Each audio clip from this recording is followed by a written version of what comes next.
Okay, well, good evening, everyone, and welcome to the League of Women Voters of Michigan Diversity, Equity, and Inclusion team program. We're calling it Incorporating DEI into membership recruitment and the nominating committee's work.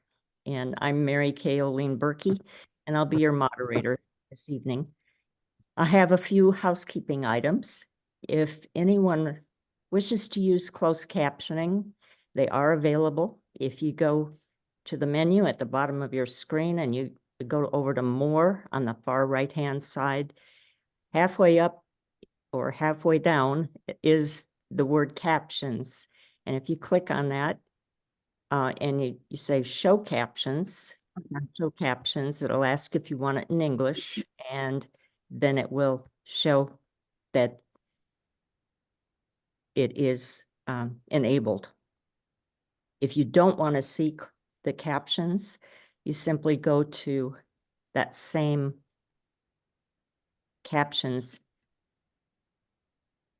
menu item and click on Hide Captions, and they'll go away for you. They'll be available to anybody that wants to use them, but they will be not showing on your screen. So that's one item. Second item is we are recording this program. And the third thing is with regard to chat. We would ask that you not use chat while any of the panel members are talking, because it can be disruptive, particularly for Kathy, who uses technology that would lead to her being able to hear what's being written in chat. So it's just easier if she if we don't use chat while she's talking. So those are the housekeeping items. Now it's my pleasure to introduce our panelists. All are members of the League in Michigan and have been involved in DEI initiatives at their local league, but also volunteering in other organizations with DEI initiatives. So let me introduce them at this point. We have Regina Nelson. Regina, you want to wave? And Patty O'Donnell and Kathy McAdam. Hello. Great. Okay. I'll introduce them in more detail as we have them give their opening remarks. Each of them are going to be making opening remarks, and they're going to address questions like, why did the organization that they're telling us about choose to focus on DEI? What diversity characteristics do they track? How do they address gaps in diversity? And how do they work toward diversity? Being recorded. Mary Kay, could everybody please mute themselves? Thank you. Sure. Okay, so at this point, I'm going to introduce Dr. Regina Nelson. She's a member of the League of Women Voters of Kalamazoo area, and she's been active in the Diversity, Equity, and Inclusion Committee and became our liaison to the Nominating Committee. She is still a member of the Nominating Committee locally and also at the League of Women Voters of Michigan. She's a professor of early childhood education at Western Michigan University and has served on a number of regional, state, and national early childhood organizations. Locally, she served on the board of the YWCA and also the Interfaith Strategy for Advocacy and Action in the Community, which we call ISAC. Each of those have DEI initiatives, and she's going to talk to us about those. So at this point, I'm going to turn it over to Regina for opening remarks. Thank you, Mary Kay. Hello, everyone. As Mary Kay stated, currently I serve on the board of the YWCA, and our mission for the YWCA is eliminating racism and empowering women, and that's the YWCA Kalamazoo. And then also I'm the vice president for leadership development for Isaac. And so for that organization, we're a community organizing group, and we focus on changing systems, policies, and practices that support disparities due to gender, race, economics. And because of those missions, it's very important that our board represents the people that we're trying to support and help. And so for both of those things, we look for people on the board because they're going to be in decision-making positions to talk about practices and policies that will. So we need people who are sitting at that decision-making table who reflect the people that we're trying to help. Because we know sometimes when you're sort of removed from that population that you're trying to help, you may have good ideas about what works, but unless you're talking to those people or you're representative of those people, your good ideas may not be helpful. And indeed, they can be very harmful. And so both organizations pride themselves on getting out into the community and connecting with as many people as possible. And to do that, as board members, we need people who the public or the people that we want to work with support us.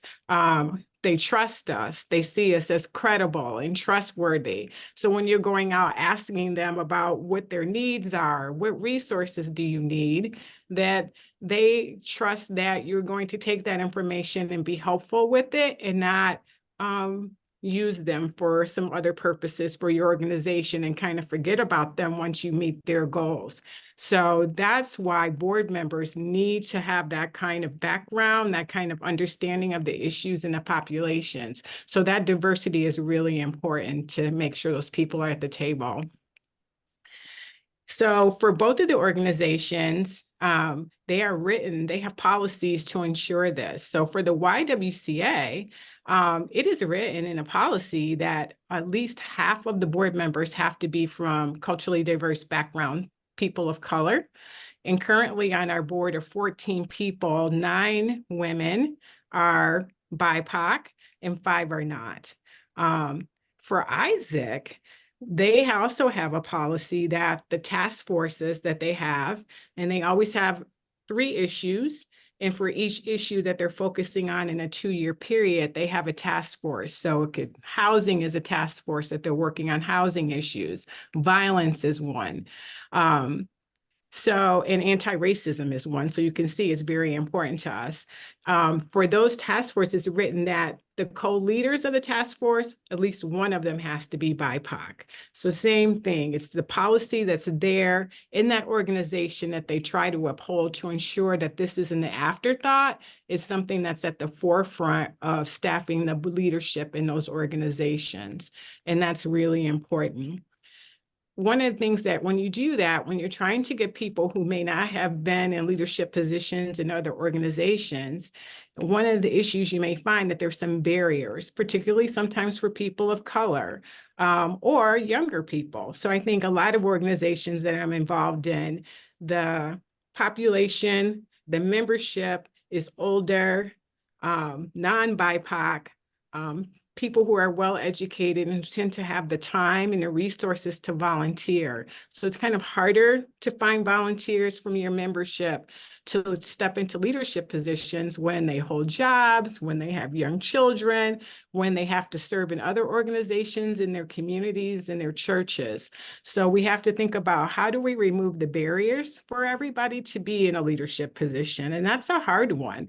I think sometimes because you have some of the same people at the table in some boards, this time of day always works for us. So we're going to just keep doing what we've always done. This mode of meeting in person at lunchtime has always worked for us. When other people, that's just not ever going to be an option. So they might want to raise their hands to be a part of your leadership or membership, but because of the time of your meetings and how they're held, will never work for them. So they can't do that. So you just think about removing all of those barriers. Sometimes the barrier is Some organizations, the membership fee may be low, but you find out that they hold all of these events that you have to buy a ticket for and sell tickets to your friends for this fundraising or that fundraising. And for a lot of people, that's just not something that they would choose to do. And they would feel left out if they were part of an organization and they couldn't participate at that level. So that can be another barrier. And then I have to say, there's some organizations that I've been to as a new member, and because people all know each other very well, there are long established cliques. So you have an outsider who comes in, they're all eager to join because the person who invited them was friendly, but then you get to that membership meeting, or if you're on the board and no one else talks to you, no one else seems to be interested in you. So you feel like an outsider for a long time trying to get in. So there's just something to be aware of. And I've been to other meetings and it's been just the reverse. Everybody comes up and says something and tries to make a connection with me, to find out about me and how they can make a connection to get to know me better. And of course, those are the organizations that I will tend to want to spend more time in and give more. So just think about that welcoming. And it is hard. You're there to see the people you already know, and we all shift into being very comfortable with that. If we want to change things to be more diverse, I think we have to think of stepping out of the box and that, and inviting more people to be up at the table, making them feel welcome. I have partnerships because I think that's really important. Each organization has their own mission and they focus on that very narrowly sometimes. But you would be surprised how many other people's organizations and their missions overlap with the work that you do. And we are fortunate in Kalamazoo that because of how our funding comes from our community foundation, we are encouraged to partner. We're encouraged to think about collective impact. They like to let us know that this other organization is also working on the same issue around housing. So if you're holding an event, are you talking to them and bringing all of those people to the table to work on the housing issue? So those partnerships are really important. And as you think about in your own community, what are those organizations that you can find to partner with? I mean, there's so many social justice organizations that do this type of work around racial justice. It could be around gender equity, economic justice, environmental justice, even criminal justice. All of those issues overlap with some of the league issues. So as you're thinking about expanding and making partnerships, just sort of look for that in your community, and that will be helpful. In fact, I think that was my own entree into league work, because being active in Isaac, we were invited to partner with the league for some candidate forums. And because of that, I was asked to be the moderator for a candidate forum. And because Isaac was involved in it and NAACP was involved in it, it made sense to me that I would be, a good person to do this. And when I accepted it, I started to learn more about the league at that event and wondered, why had I not been a member? And from there, I quickly signed up to be a member to learn more. So that's how partnerships can work. Other partnerships you can think about with other community service organizations. In our community, sororities and fraternities are very active. Kiwanis Club, Rotary, Junior League, all of those types of organizations. Community associations too, and they hold a lot of events. And so that's another place where the league can show up at some of those events and start to meet people who live in different sectors of the community. And then you'll get some diversity there, and find people who would also be interested in the league work. And of course, I represent the university, and there's always events going on and tabling at our events where the students are. And when we bring in speakers that bring in community members who come into the community or college campus just for that is another opportunity to meet people as well who may be from diverse backgrounds. And so once you start to find out who these partners are, co-sponsoring events with those partners, like I said, the example of the candidate forum, when they have events, make sure people from your organization go to those events, buy a ticket, attend that fundraiser, go to that dinner, to learn more about that organization and those people and make those connections. And then they're more likely to want to know what you're doing and become a part of that too as members. So I feel like once you have those partnerships, and then you move into going to events and hosting events, you always want to make sure that if people find out about you, that you get their contact information, get them on your email list, so then you can start to invite them to more of your events. But the key is that make sure that those events appeal to everybody or different people. So the diversity in who you have as your speakers at that event. So once I get that email from your organization and I see there's a speaker that appeals to me, or there's an activity that appeals to me, then I'm more likely to show up. And so then you have me at your event. And then you get another chance to start to talk to me again. And then at the event, you can also share, how do you become a member? And from there, if I'm enjoying the people that I'm with, I start to say, yes, I think I do have time. And this is something I want to do with my time. I want to join and become a member.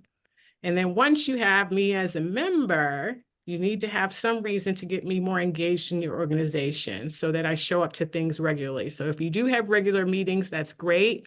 If you don't have regular member meetings, are there ways that I can start to volunteer to get to know more people in your organization, but not a big volunteer job? So sometimes I think you can scare people away by putting them right away, and they have to show up to something every week and have stuff done every time they come to the meeting. So you want to start out with something small.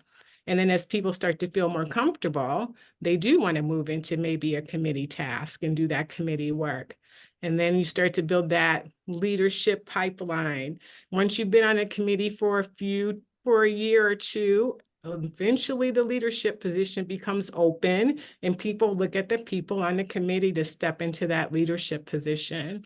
Once you start to lead a committee, then people start to think about, wow, we see your leadership skills and you should also become a board member perhaps, because you now have shown that you have that kind of background and experience, and we want you to serve on the board. And in Kalamazoo, we have been successful with that model.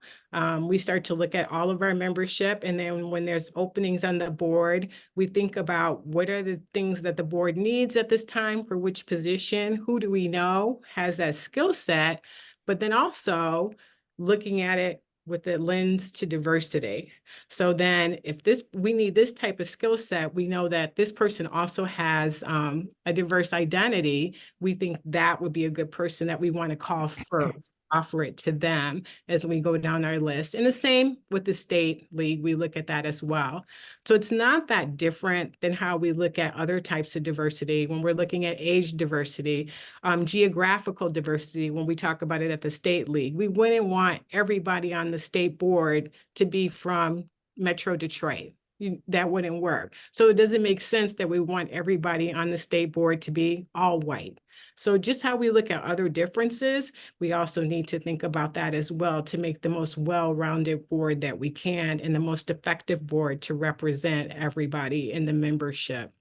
So moving into that board thing, we use at YWCA, we have a board matrix where we actually have people check off, what is your expertise? What is your experience with boards? What is your race? What is your age? And we can look across the matrix to see where our holes are on the board as we start to nominate new people and start to recruit new people to serve on the board. And then from there, if we've been cultivating people all along, when it's time to ask people, you're not surprised because you know that they are committed to your mission. You've seen that they've been experienced. They usually are ready to say yes. And so it's not a hard sell when you've done all this background work to cultivate people into a leadership position, such as the board. So I think, putting all those things together, and not scrambling at the last minute, and being careful about it. There's a link that I put in an article where someone talks about the danger of tokenism.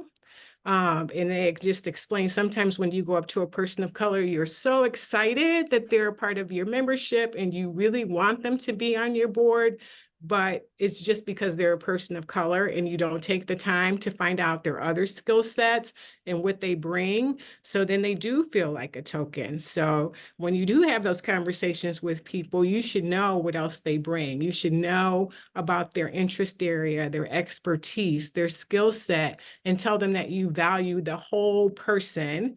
And, you know, the diversity is value added. We do want your perspective, it's very important, but you also bring all of these other things that we value as well. So I will stop there. Okay. Thank you so much, Regina. Excellent thoughts for us to consider. And the article that you mentioned, it's a blog, I believe. Yeah. Connie, my co-host, Connie Ferguson, and I didn't introduce her before, but I should. She posted that on chat, so that blog is out there for everyone to take a look at. Okay, it's my chance to, at this point, to introduce Patty O'Donnell. Patty is a member of the Leelanau County League, where she serves on the Equal Rights Advisory Committee. And in addition to that, she has over the years worked as an environmental stewardship director for the Grand Traverse Band of Ottawa and Chippewa Indians, the regional planner for the Northwest Michigan Council of Governments, and the region planner for the Michigan Department of Transportation. And her volunteer activities have included, in addition to the League, also the Watershed Center at Grand Traverse Bay, and Old Lesbian or Lesbians at Organizing for Change, where she's the manager of End White Dominance Zoom series. And she's also a member of their DEI committee and serves on the DEI team for League of Women Voters Michigan. So a lot of DEI experience there. Patty, you want to take it away? Thank you, Mary Kay. And as Mary Kay said, I'm a member of the Old Lesbians Organizing for Change, or OLOC for short. We are an international organization with members in the United States, Puerto Rico, Canada, Western Europe, and Australia and New Zealand. And we have a long history of standing against oppression. We began in 1989 with the purpose to gather old lesbians to address issues of aging and ageism, and advance personal empowerment, and to celebrate the lives of old lesbians. So this new group was also concerned about other issues that affect old lesbians, such as racism, sexism, and poverty, as well as health, housing, and the environment. In the beginning, what carries on is the steering committee and members encouraged the reading of many books to learn and be aware. And they also did strategic planning and held training courses. Then over the years, they put forth an ongoing commitment to lesbians of color by starting a Lesbians of Color Day at our biennial gatherings, where the lesbians of color can gather. And also, OLOC provides travel assistance for the lesbians of color if they want to attend that day. In addition, OLOC has always provided financial assistance to any OLOC member that asks for that assistance so they can travel to the gatherings. We also have a monetary different levels to become a member. So for tracking demographics, it starts with the member application, which there are boxes to fill out. And you put your birth date because you have to be 55 years of age to join, race and ethnicity, and you don't have to just put one like is on a lot of other surveys. And also disability, you check no or yes. But as with any organization, large, medium, or small, we all have our issues. And since that beginning, it has been an ongoing challenge for OLOC to address the inherent racism and classism within the organization in order to attract and truly include a wide diversity of old lesbians. But we have continued to keep addressing these issues and working to bring all isms to the forefront of our political analysis and practice.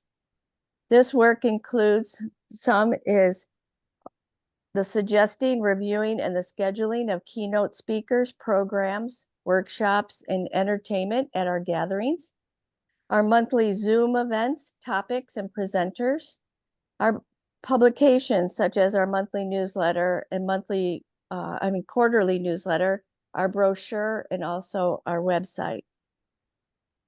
So with this history and the many activities that have occurred, we still hear that OLAC continues to be seen and described as a white, middle-class, able organization. So during the development of the most recent strategic plan, we updated our mission and vision statements. So our new mission statement is, OLAC represents lesbian elders in a spirit of inclusiveness to promote lesbian visibility. We come together to preserve our history, to confront social injustice, and to give and receive support for our later years. And our vision statement is, OLAC is an inclusive, multicultural rainbow of lesbian elders working in community for social justice. We've always, from the beginning, strived to that the steering committee is made up of 50% lesbians of color and 50% white lesbians, and that one of the co-directors is a lesbian of color and the other director is a white lesbian. And so we created a diversity, equity, and inclusion committee a couple years ago. And also that policy of 50-50 is within that committee too. So what we've worked on to try to educate and make aware of OLAC trying to be inclusive is we created specific definitions regarding OLAC and lesbians of diversity, equity, and inclusion. Diversity is the practice of including or involving lesbians from a range of different social and ethnic backgrounds, different ages, class structures, cultural backgrounds, geographies, physical abilities and disabilities, and religions. And equity means being fair and impartial, and that the resources are distributed based on the tailored needs of a specific audience. Equity recognizes that some communities will need more or different access compared to other communities. Inclusion is a practice or policy of improving equal access of opportunities and resources for lesbians who might otherwise be excluded or marginalized. Also, practice of behaviors and social norms that ensure people feel welcome. So the committee also updated, we had a respectful discussion statement for our Zoom events. And so we updated that to a dialogue etiquette statement. And so it says, for all OLAC communications and events, which is Zoom, our gatherings, our chapters, our groups, discussion groups, our committees, and our meetings, you are responsible for your own contribution, which means using I statements whenever possible. Every OLAC member and supporter is to do your part in creating an inclusive and welcoming environment for all through your words and actions. So please use respectful and considerate language at all times, which includes not using racial, ethnic, or any types of slurs. OLAC does support civil disagreements between participants and promotes reflective listening. Please note that individual opinions do not necessarily reflect the benefits, the beliefs, or attitudes of OLAC as a whole. Our committee is now working on consequences regarding the discussion etiquette, and that was requested by the lesbians of color. We also revised our brochure and helped with the updated website so we can develop welcoming, inclusive, and easily accessible introductory materials about OLAC. So some of the other activities that we do for diversity, equity, inclusion is, as Mary Kay said, we have the End White Dominance monthly anti-racist Zoom series. So we share information about how white dominance is incorporated in all United States institutions and systems. And so we have topic presentations, which have included institutional and systemic racism in housing, transportation, prisons, environmental. We've discussed cultures, Indigenous, anti-Semitism, Asian and Pacific Islanders, Latina communities, and Middle Eastern. Other topics have included interrupting racism, information suppression, voter suppression, interconnectedness, and focus on the hallmarks of white middle-class culture. So we also had a Nice Racism book club, and they discussed the book Nice Racism by Robin DiAngelo. And the next step that was voiced by this book group was how to incorporate opportunities within OLAC to learn how to do this work on a regular basis and stay accountable to each other. So as I've said, I've talked about our system within the organization, and we still continue to emphasize education and awareness because we need to just continually do that. And also promoting change in the individual member and also with the organization. And we continually remind ourselves that actions speak louder than words regarding an organization being seen as inclusive and welcoming. Thank you. Thank you, Patty. I appreciate those comments. Good food for thought. At this point, I'm going to introduce Kathy McAdam.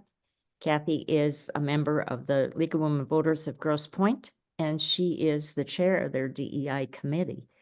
In addition, Kathy has been, 20 years as a medical social worker at Rehabilitation Institute of Michigan, and she's been an advocate for assistive technology as well as for inclusion of people with disabilities in corporations.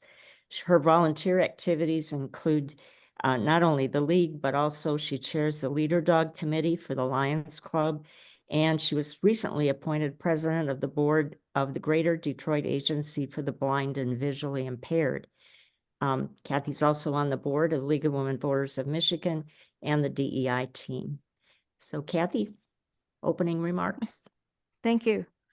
It's hard to believe sometimes that I'm 77 and still working. It feels like a full-time job many days, and I love it. So how did I get involved with the League of Women Voters? So I'm going to really talk specifically about the League and diversity and DEI from a disability perspective. So what happened was Wilhelmina, who's well known to both our local league and the Michigan League, was one day with a friend of mine at a gym, and my friend said, yeah, my friend Kathy says that sometimes she thinks about joining the League of Women Voters, but she really doesn't know much about it. And all of a sudden I get this phone call, and Wilhelmina says, I understand you might be interested in the League of Women Voters and that you've done some DEI work in the past. And there you go. That's all it took. And because of my DEI interests, I actually was more involved in that piece of the work initially than I was in totally understanding the League's work that came later. And so sometimes the entry into a group may not specifically be related to the mission of that group. Although the DEI efforts for the League were beginning in, I think it was 2018, and I came in late in 2019. And I had done a fair amount of DEI work, so I just, it was a good fit for me to begin with that. So of course, a lot of my focus in my work and interest has been with disability organizations. And the thing about disability is it crosses all those groups we've already been talking about. I like to say we're everywhere, because disability can touch as through birth or later on in life. The Americans with Disabilities Act defines disability quite broadly and had included chronic illnesses. In fact, in the 80s, when AIDS was such an issue, it was really helpful for that community, for the gay community, to help us reach out and understand some of the discrimination issues across more than one thing, and that AIDS and other chronic illnesses also were part of the disability experience.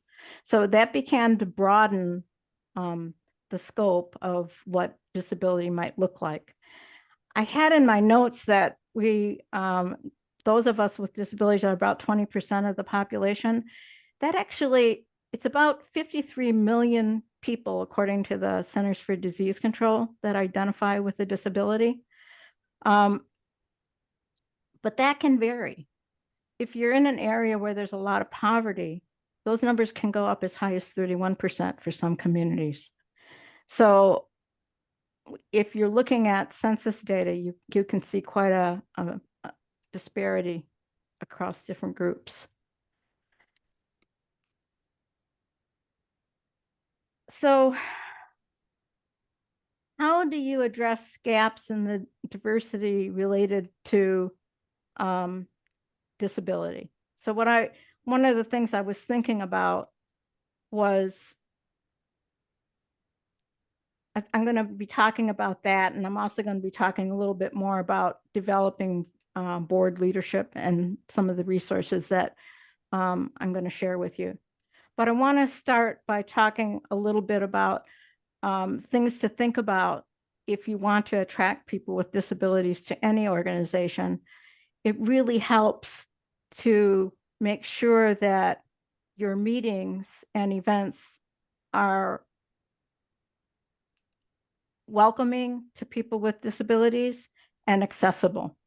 So I shared with you in some of the links that were put on the chat some information about, very specific information about making sure your meetings are accessible. It's a little tricky with our online access. For example, most people would not know that if anything is put in the chat, I will hear it. That's why we asked you to not use the chat while I'm speaking, and that can be interrupted. But that's okay for most times, because I can usually do both if I'm not presenting the information. But what is more tricky is people will show slides or share screens. None of that information is available using my talking screen reader technology. So unless I'm asked if I need an accommodation to participate in a meeting, I would not get that information. So my accommodation would be to ask you to send me the slides ahead of time. And that's a well-kept secret, that Zoom does not have that access. Sometimes reaching out to people with disabilities is challenging just in terms of language. The US League had a definite definition of diversity that includes the word ability status in their beginning definition of diversity. They later on used the word disability. And I questioned the use of that, because for some people, if they don't see who they are in the first paragraph, they don't go any further. Now, I'm well aware that many people do not identify with a disability. Even though those stats I gave you are accurate, they may themselves not identify. And it is a struggle. I mean, I had my own issues with that growing up. But what I've come to learn is that disability has a political statement. It is a historically discriminated against group. The Americans with Disabilities Act didn't occur until 1990. So when I was not given a job application in the 70s, when I applied for a job, I was refused even an application. I had no recourse. Thank God that changed. So thinking about accessible meetings, and I give you some information that you can look up on that, is very important. It can be everything from using the closed captioning that we're using tonight, being sure your venue is wheelchair accessible. You'd think that would be solved in most situations today, but it isn't. Even a lot of our voting sites aren't accessible. So thinking ahead of time about those things, how you create your flyers and web information.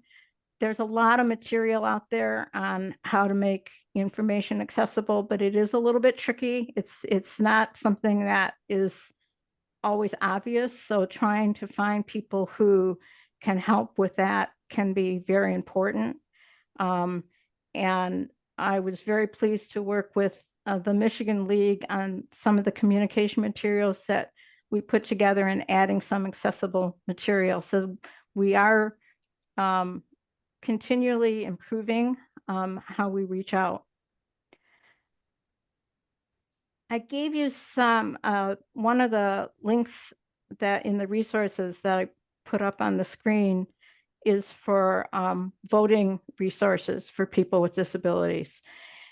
And many of you might have been involved in some of the training with Detroit Disability Power. They're a very well-known organization in this area. And they have a great deal of material on their website that can be very helpful. And one of the things that I find most helpful is they have an inclusive campaign guide. It's very long, it's very detailed. You can buy it for $10 or $15 or make a donation. You can even request it free if you have to. It's a really valuable piece of information. And chapter 7 in that guide also includes a lot of material about how to reach people with disabilities in your media and other information. And then I've also given you a link to the American People with Disabilities website on their voting issues. It's called Rev Up, and it's a national event to reach out to include people with disabilities in voting. This is a huge issue. The number of people with disabilities who vote is still incredibly low. I'm not remembering the exact statistics, but it's in the somewhere between 16 and 20% of people with disabilities are voting. It's way down. And if you have a chance to get involved with Detroit Disability Power's programs, they've done a lot of work with the Carter Center and can give you much more information. And I think some of you already have been involved with that. And then sometimes when you're looking at approaching a board and trying to do some general education, you need to get creative. So one time the DEI committee I was on, we were talking about what can we do for a 5-minute discussion. And we came across this article from the New York Times on stuttering. And it just happened to be related to President Biden's issues and disability related to his stuttering. Partly how he was early on hiding it or feeling like it was done with. And also led into discussion of how it impacted other young people and how hidden disabilities can also be a challenge. So when you're thinking about including people with disabilities in any organization, one of the most important things is that they see themselves somewhere in your media. So for example, I've given you some information about other programs that with good websites and good information. Even if you do not currently have somebody in your league who has a disability, but you put that link on your page, somebody's going to say, oh, they do include me. Maybe I want to contact them. And sometimes it's as simple as that first question. So I went from being a member of the DEI committee to chairing it to being asked to be on my local board and somehow over to the Michigan board. I don't know what's next, but I'm pretty busy. So I'm probably that's gonna be my league work at this point, and I'm gonna leave it at that so we can open it up for questions. Okay, thank you, Kathy. Excellent thoughts. At this point, I am going to open it up to questions. I'd like you to use the raise hand button at the bottom of your screen, and I'll call on you as I see your hands raised. Please indicate if you want a specific member of the panel to address your question, or if you want to open it up to all three.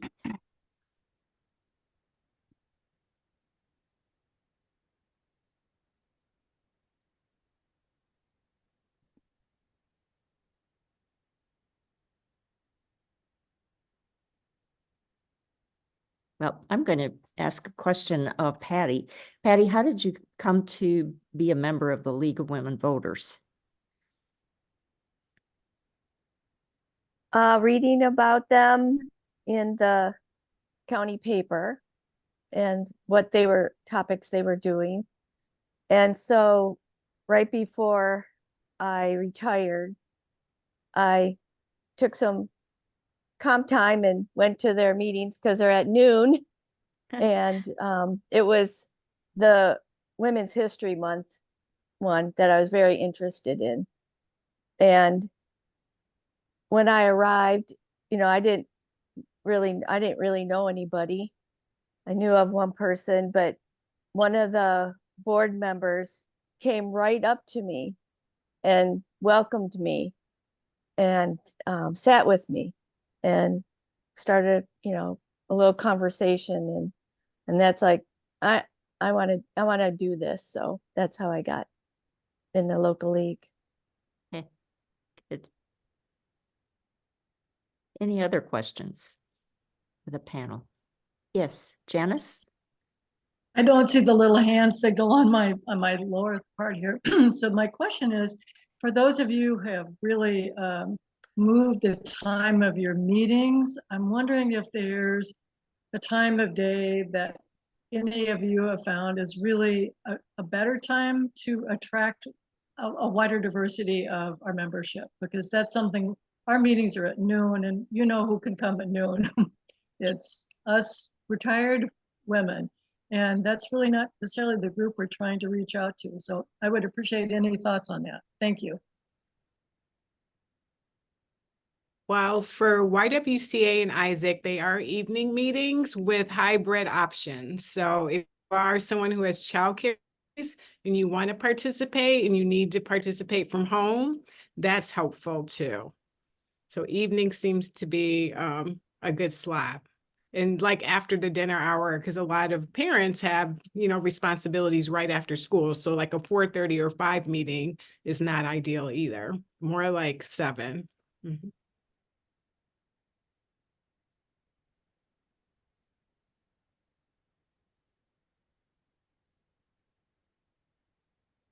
Anyone else want to offer an idea on that question? Timing of meetings, making it more open to diversity.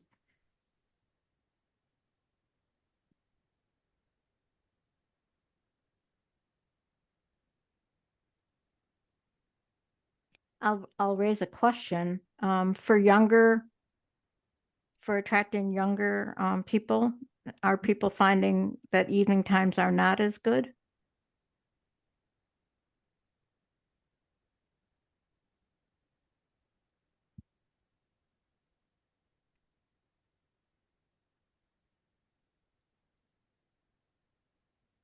probably flexible.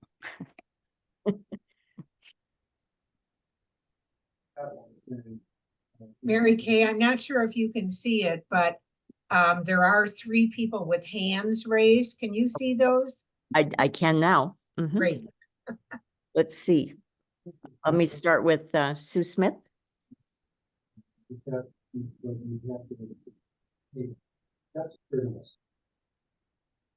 Thank you, Mary Kay.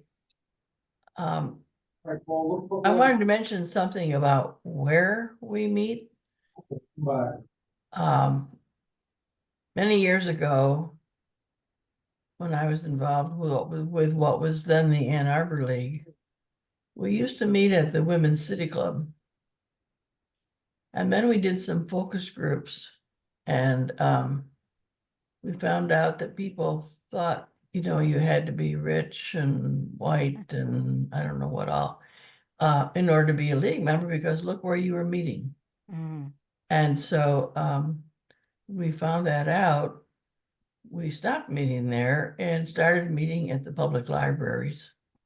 And we found that people felt more welcome in a place like the library where they were used to going anyway. And there wasn't this feeling that somehow they didn't belong. So I think we have to think about where we meet as well as when. And I agree that timing is a problem unless you have different events at different times during the day, sometimes at noon, sometimes in the evening, sometimes late afternoon, to appeal to different parts of the membership, because everybody, you know, has their own life to lead and doesn't work out the same for everybody. Thank you, Susan. Carla? Hi, I just wonder how we measure success. I mean, there are obviously many different aspects to diversity, and some of them we probably do a better job on than others. I'm guessing on diversity concerning disabilities, we don't do a very good job. And I suspect on diversity based on economic status, we do a horrible job. Just how do we measure success? And based on that, how do we alter what we do in the future? This is Kathy. I actually was going to talk a little bit about tracking people with disabilities. It's not easy because a lot of people do not identify as having a disability, or they have an invisible disability and you just don't even know what's going on. So you could do a survey and try to ask some specific questions beyond, do you have a disability, yes or no, which is a good start. But there might be some other caveats you could try to see if people respond to. But even in the disability community, it's challenging to get that data.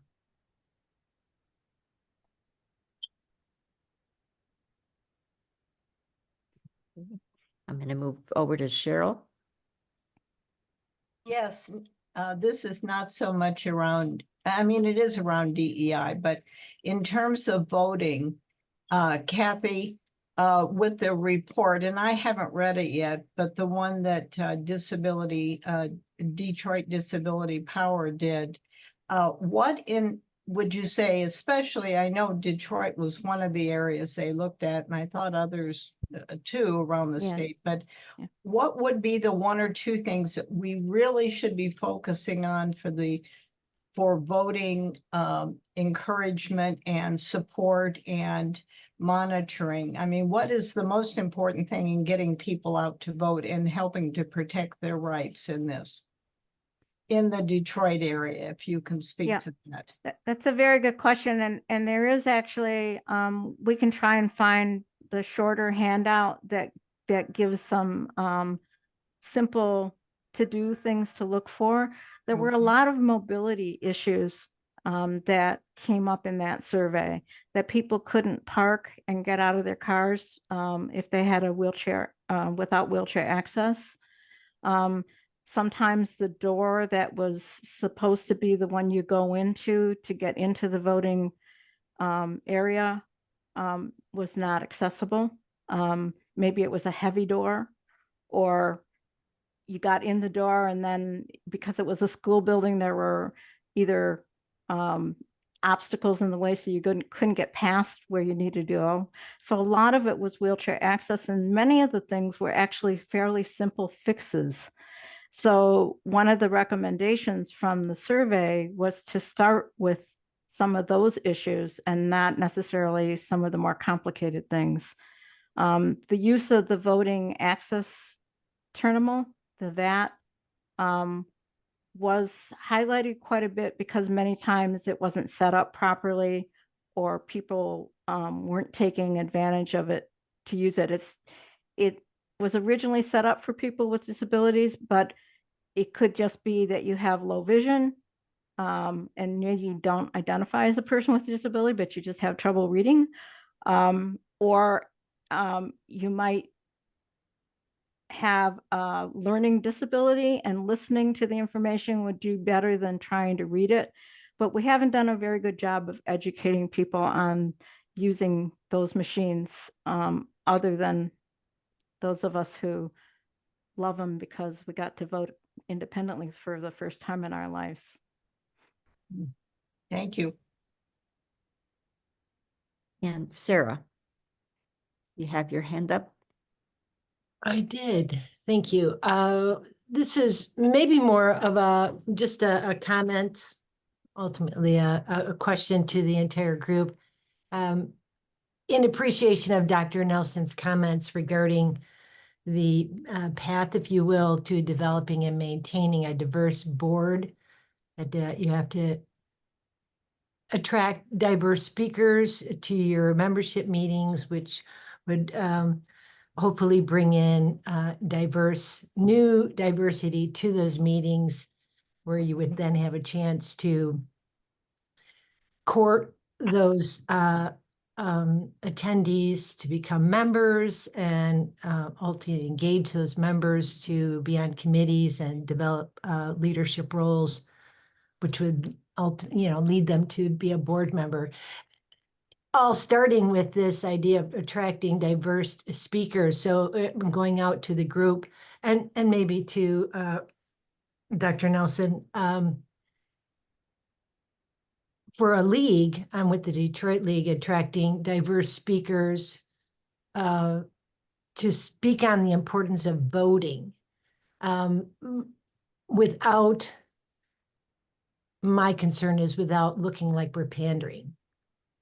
And if anybody's had any success in reaching out to speakers like that, like diverse speakers, that ultimately does bring in new members.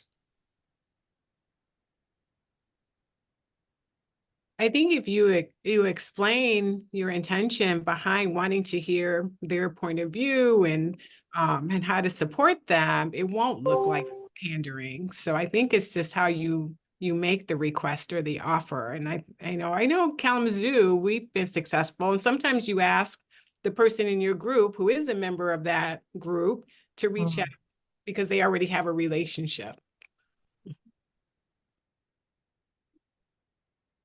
Thank you. Okay.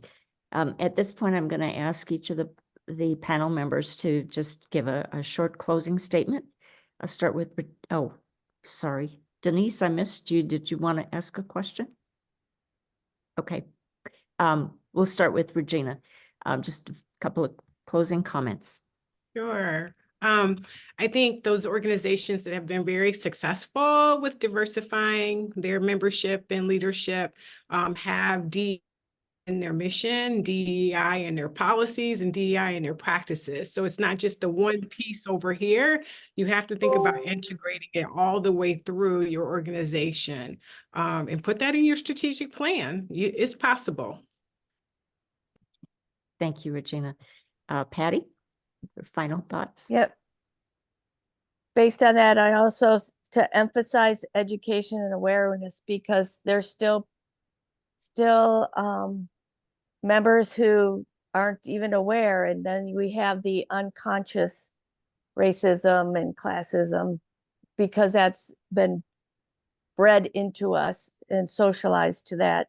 And to continually remind ourselves as an organization and an individual that our actions speak louder than words regarding an organization being seen as inclusive. Okay. And Kathy? I guess one of the thoughts I had was that maybe some of the organizations that I've listed, and there's one in Lansing called Michigan Disability Rights Coalition. It's mymdrc.org.